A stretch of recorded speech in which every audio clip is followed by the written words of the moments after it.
Hello and good evening, Hustle and Shine podcast family. Hey, Good evening. welcome to Diamond Heights. I am Tiffany Matthias, your one true Phoenix, here tonight with my partner in crime, Miss Lady J.A. Hello, everyone.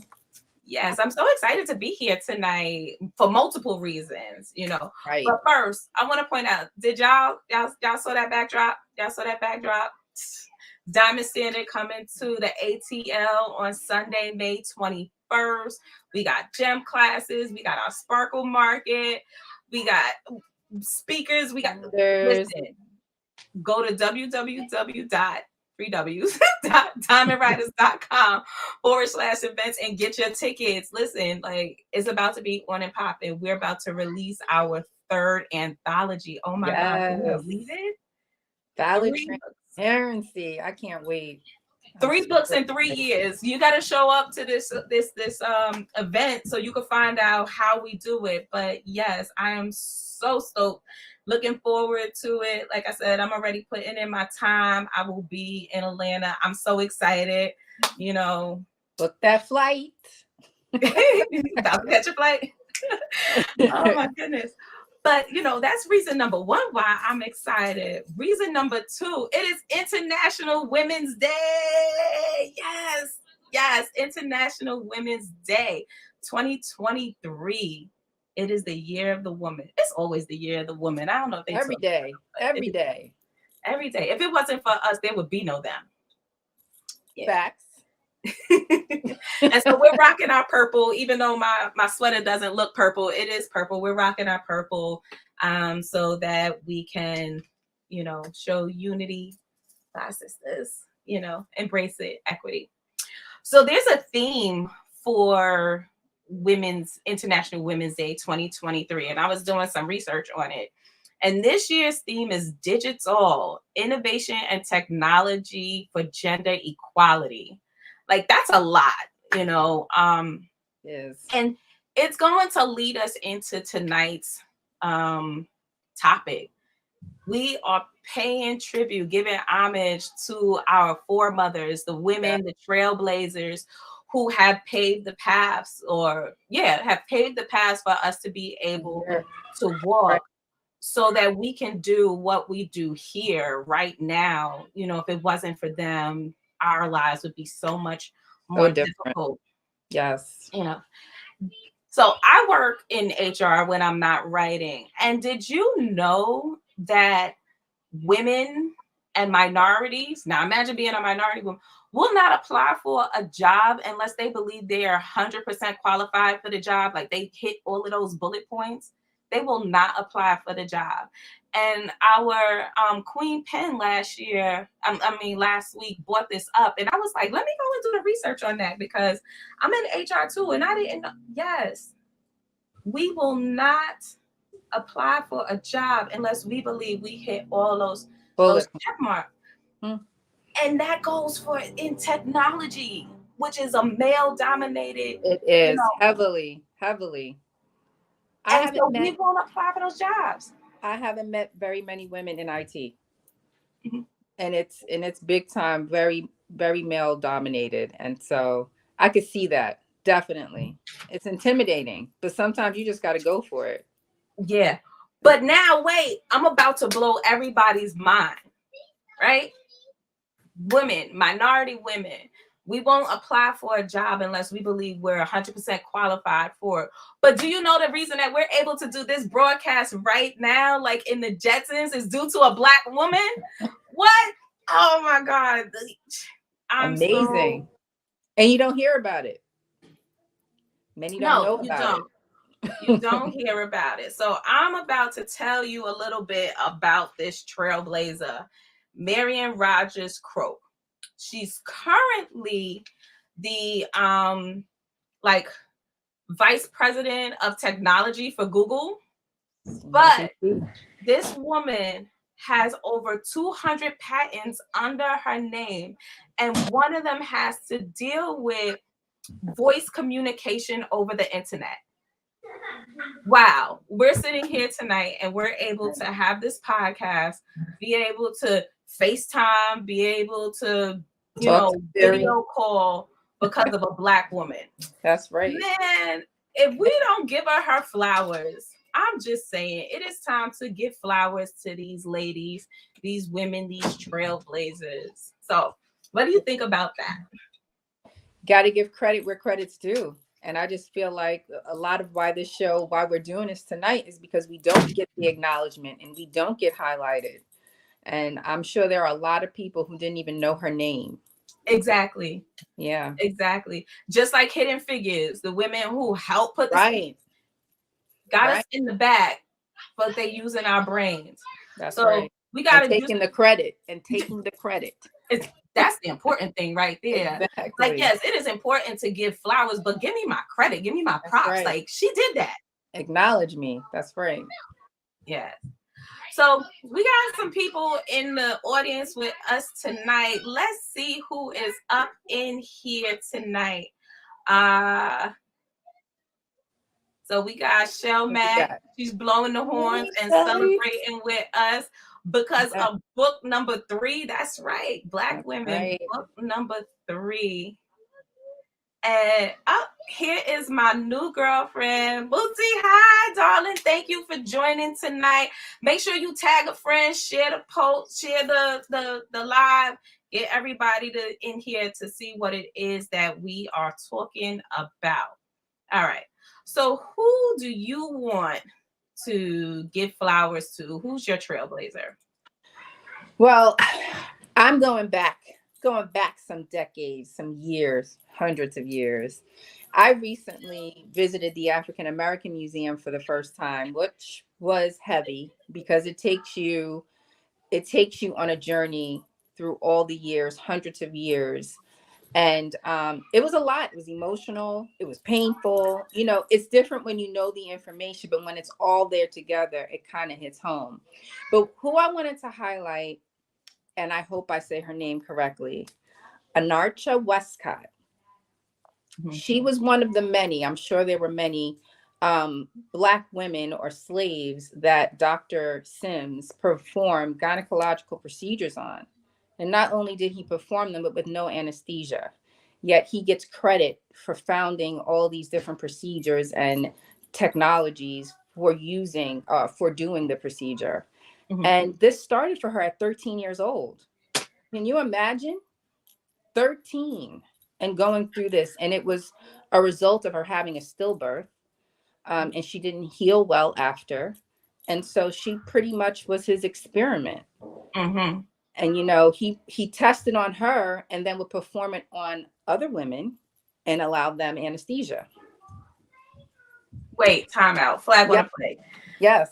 So this young 13-year-old girl was subjected to medical procedures with no anesthesia, no type of care, so that he could compare and contrast what happened to her. Right. To other people. And use the results of those studies or benefits of what he found out on someone else that was not a person of color and use anesthesia.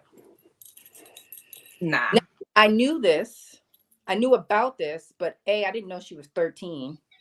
I didn't know it was a result of her having a stillbirth and not healing well. And I didn't know there were up to 12 or 13 other young women that he was using for this as well. Mm-hmm. So I wanted to highlight her because a lot of the advancement we have in our self-care is because of her going through this painful experience as a result of having a stillbirth, no less, which, that's hard in itself. And then to endure that, so my experience at the museum was heavy, but it was enlightening. And I just think there are so many more that aren't discussed, but I definitely wanted to highlight her, especially for women's health.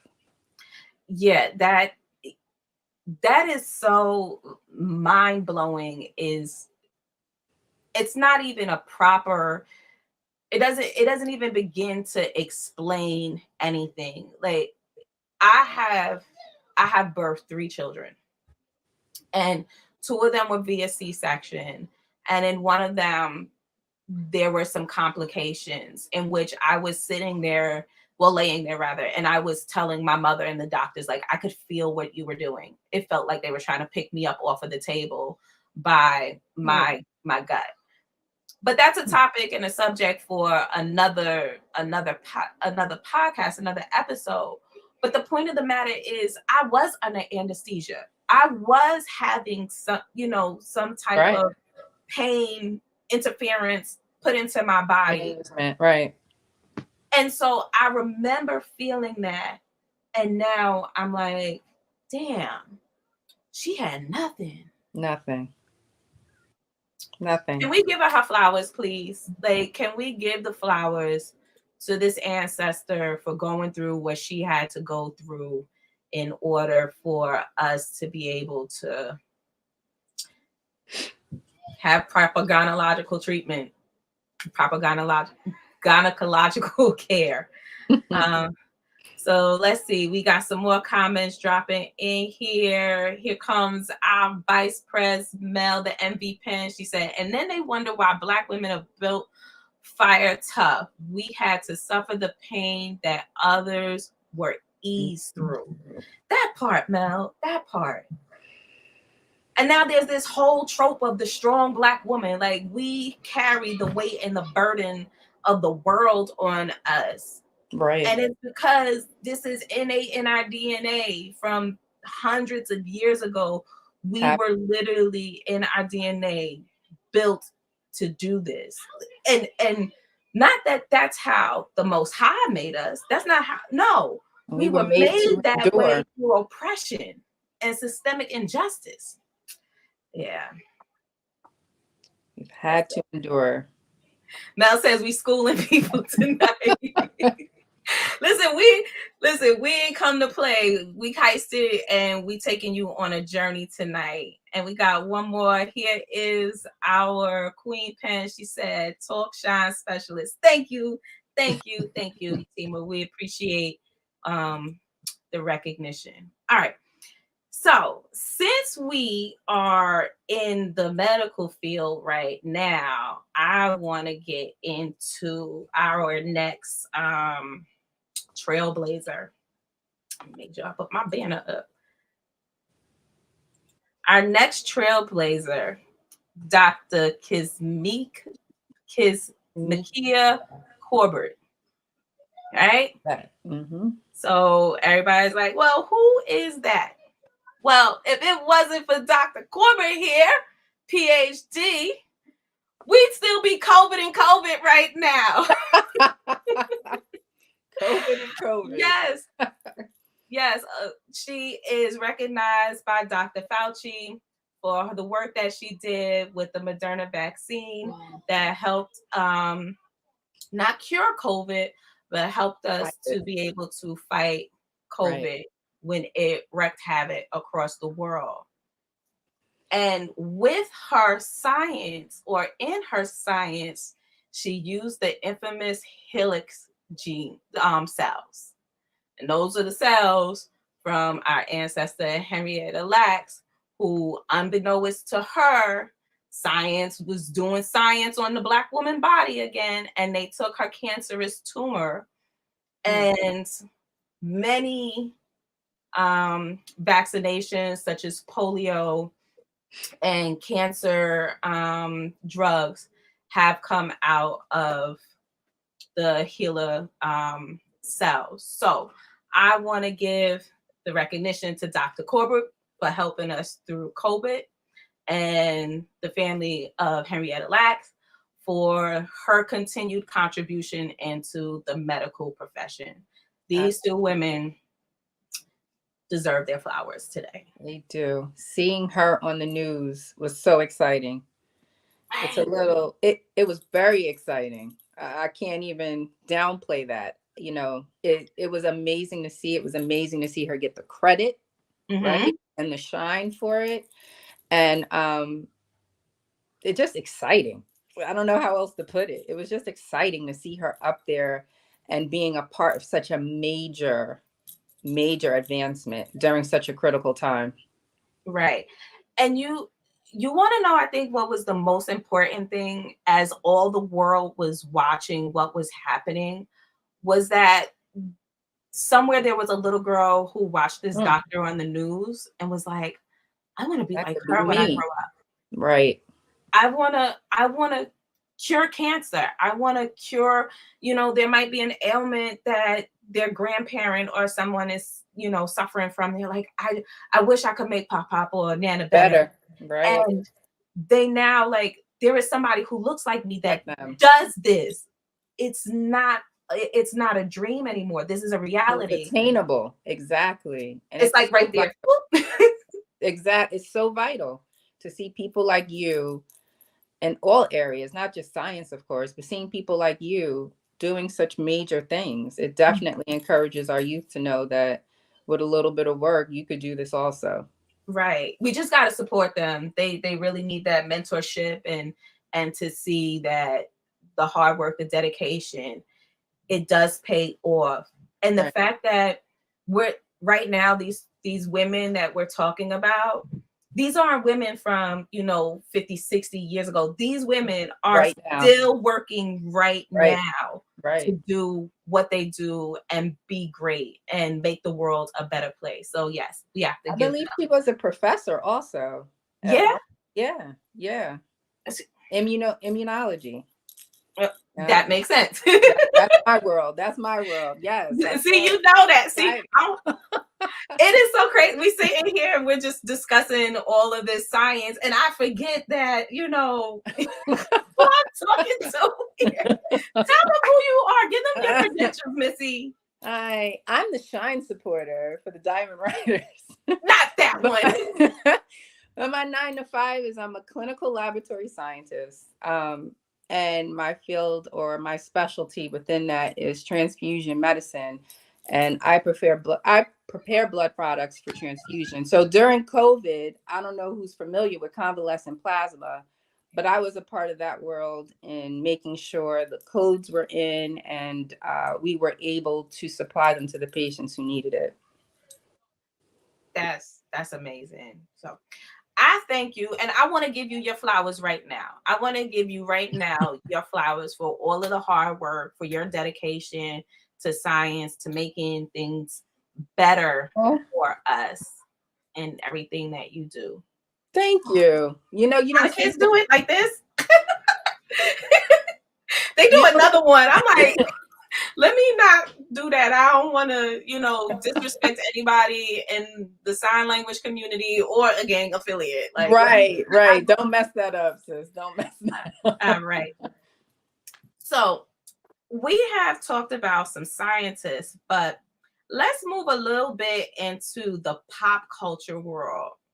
And I want to shine some light right now Who you got? on Miss Ruth E. Carter. All right. Oh, yes. So Ruth E. Carter is the first Black woman to win an Academy Award for costume design for Black Panther. What? Wakanda forever. Yes. Yes. Yes. It is sad that in 2023, well, that's not when she won her award, but in 2020, like, we still have Black people being the first to win something. Are you surprised? I mean, no, I'm not surprised at all. Like, I don't live under a rock, but it's like, damn, we still the first at something. Okay. But Right. again, this is somebody who's doing it right now. Miss Carter Right. is a brilliant costume designer with many years in the industry. And she was finally given her credit. And I just want to give her flowers. Absolutely. And what a double blessing that was. Best costume designer and for Black Panther. Like it just What? Perfect. If it's gonna happen, that's the best way to time it. Exactly, because we showed up and showed out for Black Panther and did. Wakanda Forever. We were not playing. We were not in there with my 2-year-old who was not interested, but I was there. Listen, I'm in New York City, and my husband and I, we went and saw Black Panther in downtown Brooklyn at the BAM Theater. And when I tell you, you would have thought you stepped into like Africa itself. I mean, people were done up head to Yes. toe in tribal gear, Right. the Outfits made. face painting, the jewelry. I did my little, I had my head wrap on and everything like that, and some nice jewelry, whatever. But when I say it was like a Showed up. fashion show, Showed up and showed out. now if there's one thing we know how to do as That's a right. community, we know Get how to dressed. show up and show out. That's right. We're gonna make it count. That is for sure. Yeah. It's a beautiful So thing. who Though. do you have up next? Who do you want to? Who's your next trailblazer? So again, I'm rewinding a bit. I'm going back. You keeping us current. Yeah. I'm running it back a little. I wanted to highlight Sojourner Truth, whose actual name was Isabella Baumfree. I'm trying not to mess this up, but I wanted to highlight her. She escaped slavery, but she was also the first Black woman to win a custody case in court against a white man. We're talking about 1828. Okay, she was in court and won a case to gain custody of her son. Yeah, she wasn't playing. I was blown away. I didn't know, I knew her name. Again, African American Museum. I knew her name, but I didn't know that piece of her story, which I was amazed by because, if you think about that time, first of all, she was in the court over her Black son, who I'm sure was a slave. How? Just, the level of knowledge and wherewithal she had to have at that time to be able to be in front of a judge and plead her case is enough for me to think she deserves her flowers. But the other fact I found out about her is that she changed her name to Sojourner Truth because she felt like it should reflect what she thought God called her to do, which was preach the truth. Which that was another piece I didn't know. Right. But that winning the custody case against her son, I couldn't imagine being in that situation where your child is taken from you. Right. Literally there were times where children would be stripped from their mother's arms, and for her to be able to walk into a court and be able and walk out with him, just right, to me is amazing. Yeah, I have to agree with you on that. I'm definitely going to give her flowers twofold. One, as a mother, the fight for your child now is difficult. Right. 100+ years ago, when we didn't have rights, and to fight for your child and then win. Yeah. Right. Yeah. They let you in the court. Right. Yes. They let you in the court, not to clean it, but to speak in front of the white judge. Wait, hold up. Okay. How? I see you. How did you navigate that? It just is amazing to me. And then the other part I want to give her flowers for is the changing of her name. Like, yes, she was born into slavery, which meant she was given a slave name. And then as an adult, claiming her own identity and like, this is who I am and my name will be my purpose. Yeah. Some of us are still, finding out our purposes and trying to figure that out. And she did that. So. But also her speech, "Ain't I a woman?" Like, just if you think about the premise of the speech was just to highlight, how, women are supposed to be treated so delicate and open doors and, and gentle. Right. But here I am, a woman who's endured the same thing a man right next to me has. Right. Works and more. Working. Right. It just so much power in that speech alone. Just, you want to treat me different, but not, like I'm supposed to be treated in this regard, but here I am right beside the man and you're treating me just as you do him. Right. I think that's a clear point of intersectionality, of I'm a woman Yeah. and I'm Black, so I'm treated this way. Right. Because the treatment, the treatment of delicacy and frailness and all that did not apply to women of color. Color. It applied Exactly. to women, uh, you know, Right. And the whole point of ain't I a woman? right. So Right. you see nothing wrong with me baling hay and picking Right. cotton and doing all of this stuff like a man would, because Black slave women worked in the fields equally to Black slave men Right. and were Right next worked to as such, and then that's raped right. when they got back to the cabin. But that, again, that's That's another topic another for part. another Right. podcast. Another But yet podcast. and still, you're gonna treat me like a man, but I'm not equal like a man. Yeah. Yeah. So we have some more comments up in here. So we giving flowers. Let's see what flowers our community has for us. So, oh, she about to make me cry up in here. Our queen has said this episode is so epic, exposing us and celebrating, highlighting women who are deserving but don't always get the recognition, notary, and or accolades they deserve. Thank you, ladies, for this necessary discussion. Thank you. You. All Yes. right. And we got here one of our fellow diamonds, Sakura. She Of said, ditto, learned course. so much tonight. Yeah, Diamond Writers, Brains, Beauty, what? We got all of that up in here with us. Thank you. All right.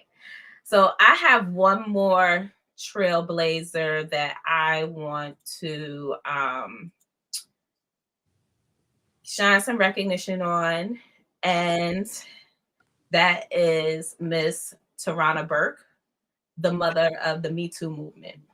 Yes. Um, yeah, we have to recognize Tarana for her voice, her commitment to the movement, to women's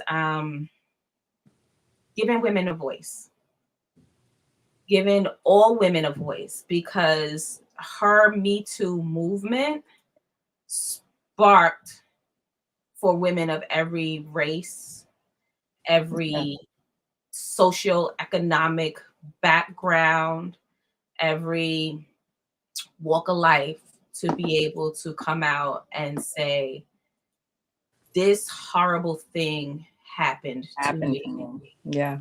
And don't And be I'm afraid. not ashamed. I'm not dirty. I'm Right. not the one who was wronged Wrong. here. Right. This happened to me. And it started, since we're talking about trailblazers, it started with a little spark, and it has now grown to a worldwide phenomenon Right. that has taken on and won Mm. against some pretty powerful men who Mm. have used and abused women. So I want to give flowers to Tarana Burke That's right. for her giving voice to the voiceless. That's right. Because these men in power seem to think instilling fear in you will make you believe no one will believe you, and that they can Right. keep moving as they want. Yeah. So it's definitely a powerful movement. It is. And so I just want to pause for a moment of reflection and just state that if anyone is listening, that something like this has happened to them, sis, you are not alone. There is support for you. There are people who will help you in order to get your justice. And if you have a story to tell, Diamond Riders is a safe space to share that story, to help in your healing process, to be able to support the next person that is going through what you may have or are currently going through. Your voice has power, and Tarana is a perfect example of how a voice, one woman's voice, can change the world. And empower others. That's right. So true. All right. Time is catching up on us. Woo, let me see. Oh, What time is it right now? it's Oh, 8:30 it's 8:30 on the dot. We're not finished. We got already. so many more. I know. It's never enough time. Yes. Go ahead. We got time. One Okay, more from you. one more. Okay, I'm rewinding again. We going back. We going back. I want to highlight Shirley Chisholm. She is originally from the Barbados, and she was the first Black woman to be elected into United States Congress. Mm-hmm. She was also the first Black candidate for a major party nomination for President of the United States in 1972. Now, we all know she didn't win, but the mere fact that she got that far and did that, made that step, is worth all the flowers. Yes. And Yes. she walked without fear. She owned it. She spoke her mind, and she was very involved and active in the community and activating. Wrong word.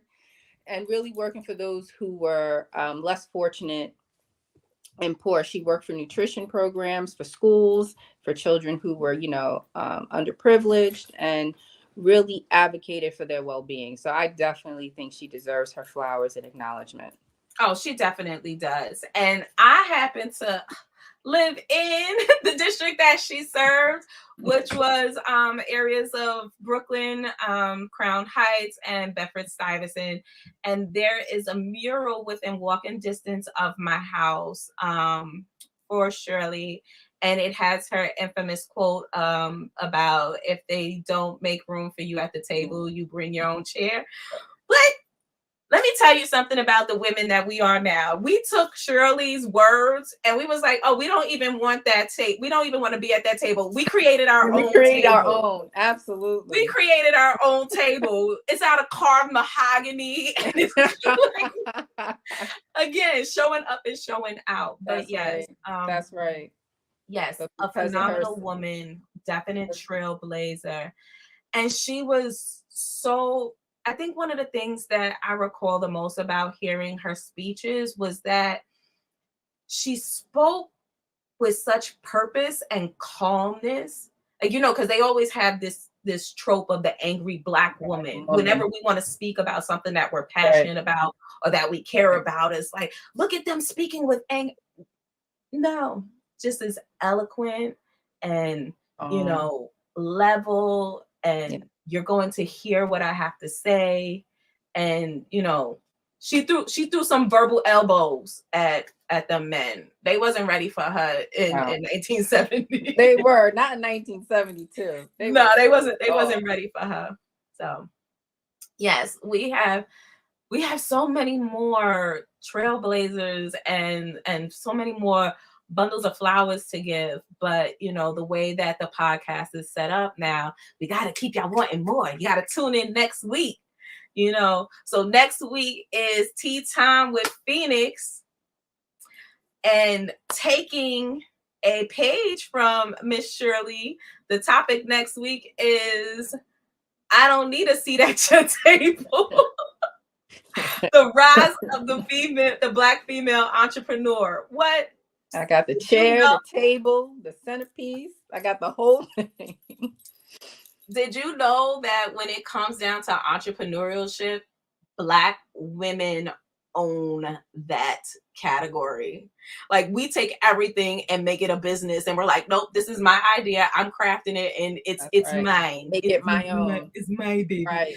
I don't need your permission. Right. Exactly. It's already done. I'm going to read a couple more comments in here. Let's see who else we have in the spot.